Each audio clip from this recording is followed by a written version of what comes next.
യോഹന്നാന്റെ സുവിശേഷം 10-ാം അധ്യായം 11-ാം വാക്യം. ഞാൻ നല്ല ഇടയനാണ്, നല്ല ഇടയൻ ആടുകൾക്ക് വേണ്ടി ജീവൻ അർപ്പിക്കുന്നു. ഒരു ഇടയൻ്റെ സ്വഭാവത്തെക്കുറിച്ച് കർത്താവ് ഇതിലും മനോഹരമായി പറയാൻ പറ്റില്ല. അത്ര സുന്ദരമായിട്ടാണ് പറയുന്നത്. ഞാൻ നല്ല ഇടയനാണ്. അപ്പോൾ ഈശോ ഒരു നല്ല ഇടയനായി മാറിയത് എങ്ങനെയാണ്? ആ നല്ല ഇടയൻ ആടുകൾക്ക് വേണ്ടി ജീവൻ അർപ്പിച്ചു എന്നതാണ് ആ ഇടയനെ ഇടയനാക്കുന്നത്. ജീവൻ അർപ്പിക്കാത്തതൊന്നും, ജീവൻ നൽകാത്തതൊന്നും സ്നേഹമുള്ളവരെ ഇടയരായി മാറില്ല.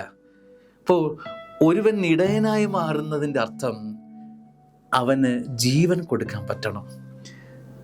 മറ്റുള്ളവരെ ജീവിതത്തിലേക്ക്, ജീവനിലേക്ക് കൊണ്ടുവരുന്നതാണ് ജീവൻ.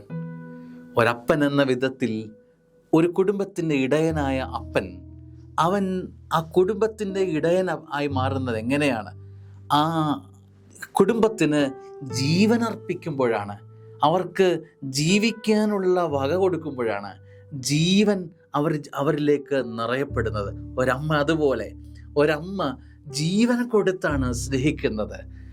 ഇങ്ങനെയാണ് സ്നേഹമുള്ളവരെ ജീവൻ പകരുന്നത്. ഒരു ഇടയനായി മാറാനുള്ള ഒരാഗ്രഹം നമുക്കൊക്കെ ഉണ്ടാവണം.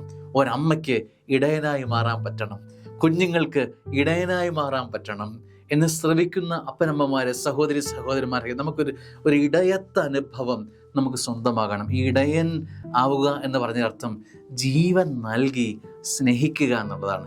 നേട്ടത്തിനെക്കുറിച്ച് ശ്രദ്ധ വയ്ക്കാതെ, നമുക്കെന്ത് കിട്ടുമെന്നത് ശ്രദ്ധ വയ്ക്കാതെ നൽകി, ജീവൻ പോലും നൽകി അവൻ ജീവിച്ചിരിക്കാൻ വേണ്ടി നമ്മൾ നൽകുന്നതിനെയാണ് നമ്മൾ ഇടയൻ അനുഭവം എന്ന് പറയുക. ദൈവം അനുഗ്രഹിക്കട്ടെ. ആമേൻ.